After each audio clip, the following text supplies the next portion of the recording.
Captain அவர்கள் நம்மை விட்டு பிரிந்து ஓராண்டு நிறைவு. எல்லாருக்கும் நம்மை விட்டு பிரிந்தாங்க, இந்த பூலோகத்தை விட்டு போனாங்க அப்படின்னாங்க.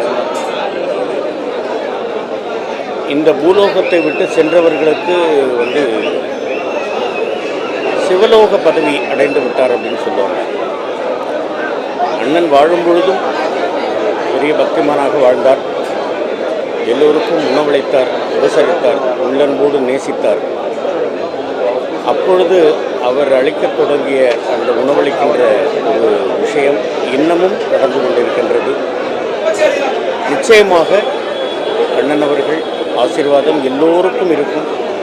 அண்ணன் அவர்கள் புகழ் மங்கவே மங்காது.